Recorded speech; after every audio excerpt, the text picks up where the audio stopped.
Open world games are utterly massive, and this can be in scope, design, or in depth, but for the most part, most games today are actually open world in design. There are some really big ones coming out this year. Some will be fantastic, and of course some will be absolutely terrible, but one thing I can tell you today is which ones you need to keep your eye on. With that, my name is Fletcher, and this is Xbox Nation, and here are the top 15 new open world games coming to both Xbox and Game Pass in 2026. One of the largest open world games which is landing this year has to be Forza Horizon 6, and I might even say it's probably one of the most anticipated for this year overall. We finally got a further look at this new racing title from Playground Games at the Xbox Developer Direct last month, and my word, it looks utterly astonishing. Not only are we going to be able to traverse the land of Japan, but there are also going to be a massive emphasis on improving the cars. That's alongside just making sure it's authentic as possible, and then even bringing in what seems to be a Gundam race as well. Apparently the cities within this one are going to be at least 6 times larger than any ever featured in Forza Horizon before, and that has me really excited as I can see a ton of drifting competitions happening within those city streets. It all sounds incredible, and the idea that they're also giving us creative tools so we can build stuff anywhere could be utterly massive. This will really transform Forza Horizon 6 into a massive offering, and it comes to us with Xbox Game Pass Day 1 in May this year. Alkahest is a first-person fantasy RPG that feels like it's been made for players who miss that old-school hands-on combat style. The developers have actually provided me with some exclusive footage to show you today, and they are describing Alkahest as a spiritual successor to something like Dark Messiah of Might and Magic, but with clear inspiration from Dishonored and also the Kingdom Come Deliverance series. Instead of flashy abilities, the focus is going to be on physical, close-quarters fighting, where positioning and timing matter. You'll then be able to explore grounded medieval locations, experiment with alchemy tools, and then approach encounters in some very creative ways. For me, the combat is truly going to make or break the experience. It's meant to be built around interacting with the environment, so that means letting you chain attacks together using whatever's around you rather than relying on combos. This one flew under the radar for a lot of people out there, but the fact it's confirmed that the Xbox consoles makes it so much more exciting. There is no release window as of yet, but I cannot wait to get my hands on it sometime this year.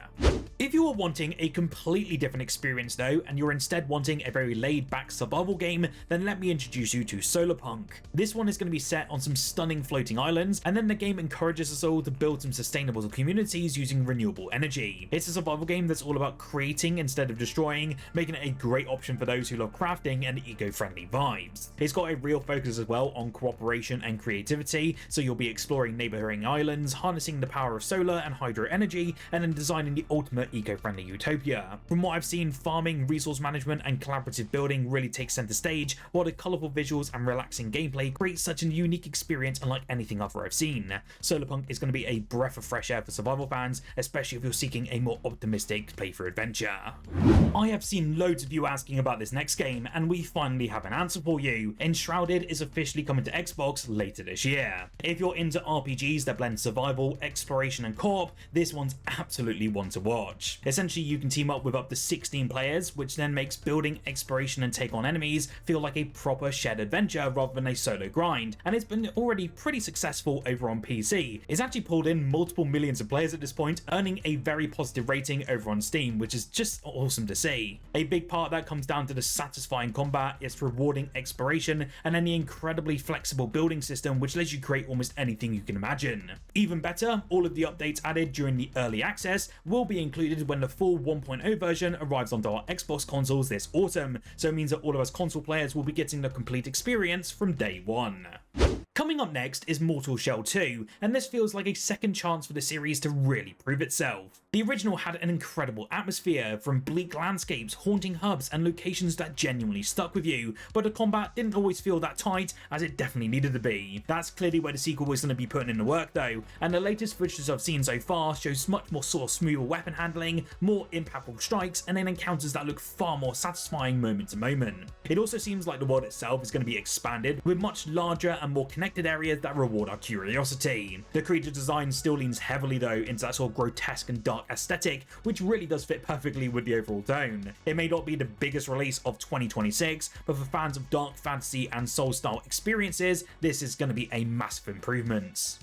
Blood of the Dawnwalker might finally be the vampire RPG that fans have been waiting years for at this point. It's been a very long time since the genre truly delivered something memorable, and while there have certainly been attempts out there, nothing has fully captured that power fantasy. Well, Dawnwalker looks like it's actually going to be aiming to change that. It's going to be built around player choice, letting you decide whether to hold on to your humanity or give in completely to that darker side, and those decisions are meant to shape the entire experience of your entire playthrough. One of the more interesting mechanics is going to be that day and night cycle. So during the day, because you are what's called a Dawnwalker, it means you're going to be weaker and forced to rely on traditional weapons and careful strategy. You're essentially human by day. But at night, everything shifts, you then become a vampire, your powers will awaken, and the world opens up in some brand new ways. If the balance between both forms does feel right, this could be a standout RPG that's totally worth watching.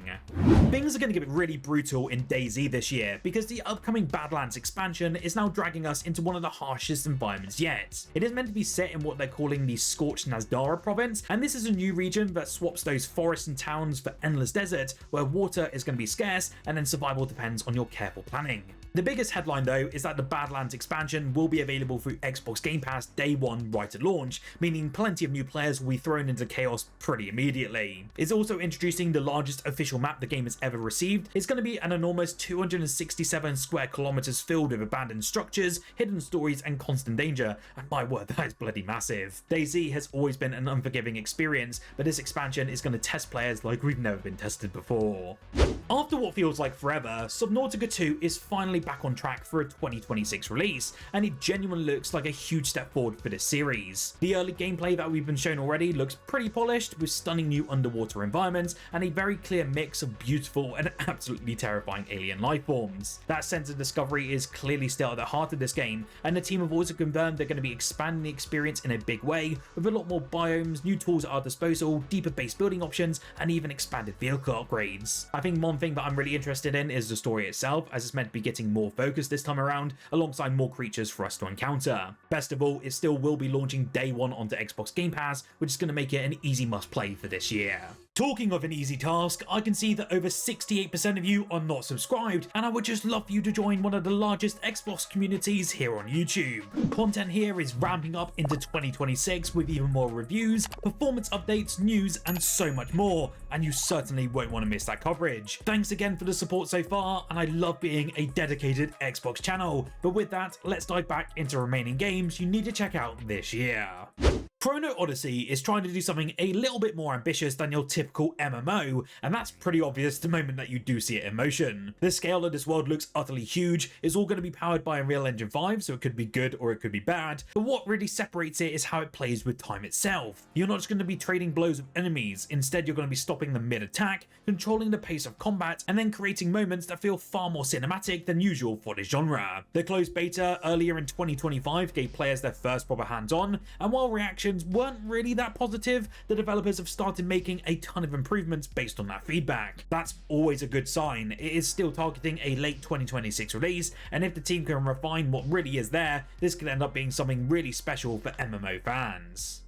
Now, Outward 2 looks ready to build on everything that made the first game such a cult classic, but without softening its edge. This is still very much a survival-focused RPG where you're not some chosen hero. Instead, you're actually trying to endure a dangerous world that doesn't care if you're ready or if you're not. Simple decisions like what gear you want to carry or when to push forward can really mean the difference between success and disaster. That survival system will play a huge role, with hunger, exhaustion, and environmental threats constantly forcing you to think ahead. Combat isn't going to be about rushing either. You do actually have to prepare for it, and then it rewards your patience and timing. This time around, there's going to be loads of new regions for you to explore, a lot deeper crafting options as well, and way more meaningful interactions with the different NPCs within the world. Co-op is also going to be returning, which makes this journey feel even more unpredictable, and it was always such a great element of the first Outwards. To me, this is looking like such a great sequel, and if you enjoy RPGs that demand real commitment, then this is one to watch in 2026.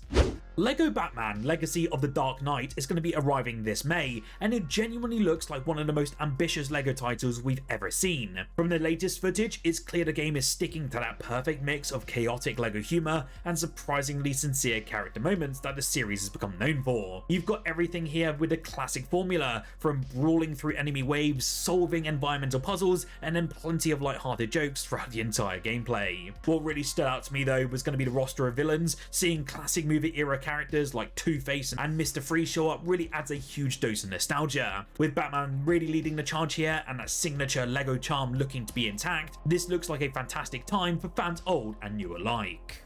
Not only did we get a look at Forza Horizon 6 at the Xbox Developer Direct, but we finally got a chance to see Fable in action, and my word, Playground Games seem to be nailing everything that I wanted to see. Not only did we get a better look at the world of Albion, which looks absolutely insanely detailed, but also keeping certain areas very moody and exactly how we experienced them back in the original trilogy. One interesting mention from the dev team is that this is going to be the first fully open world Fable game, meaning there's going to be no loading screens and it's meant to be seamless, which is just sounding incredible. I'm still really keen to hear more about their story, as all we kind of know is there's an evil witch essentially coming in and then turning your village and family and friends into stone, but I do assume we should hear more on it in the near future. This honestly is my top title for 2026, and we are due to get it this autumn, so do make sure to subscribe as well, as I will bring you more coverage and my review closer to launch. It's getting a lot harder to overlook just how ambitious Crimson Desert really is. Every time it shows up, it feels bigger, way more detailed, and way more confident in what it's trying to achieve. What began as something loosely connected to Black Desert Online has now grown into a fully standalone story-driven RPG with its very own identity. That setting is going to be harsh and unpredictable, filled with loads of conflict, shifting alliances, and then characters who feel grounded within all that chaos. The real talking point now is going to be the combat. It looks way more dynamic than any RPG I've ever seen, with a lot of weighty hits, reactive enemies, and some really sort of cool looking aerial drop moves which look like a WWE moment. If you combine it with the stunning visuals we've seen and that huge open world to explore, this is shaping up to be one of the standout releases when it arrives this March. I've even made a video covering everything that you need to know about it before you buy, so make sure to check out the video if you can. There's a lot of curiosity surrounding Light No Fire, and understandably so. This is the next big project from Hello Games, the team that turned No Man's Sky from a rough launch into one of gaming's greatest redemption stories. This time though, instead of hopping between planet to planet, everything will now take place on a single enormous fantasy world, one that's procedurally generated still, but designed to feel cohesive and worth exploring. What really stood out to me though is how alive it all looks. The landscapes feel handcrafted despite their scale, and the focus on one continuous planet could make exploration feel far more meaningful. It's still going to be a survival sandbox at its heart though, but the sheer scope changes that experience in its entirety. There's reason to be cautious for sure, but if any studio has learned how to make procedural worlds feel utterly alive, it's the masters over at Hello Games.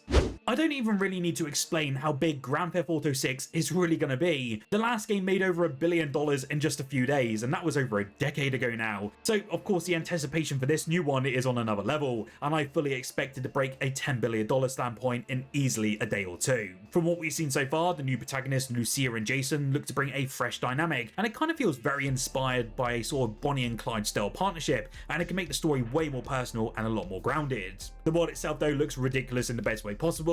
Rockstar clearly isn't holding back, and if the final version matches what we've been shown, this could easily set a new benchmark for open world design. Right now it's targeting a November release date, and from hearing the recent earnings calls, it seems certain we will get the game in our hands at that point in time. Even more though should be shown this summer, so do stay tuned as I'll bring you it as soon as possible.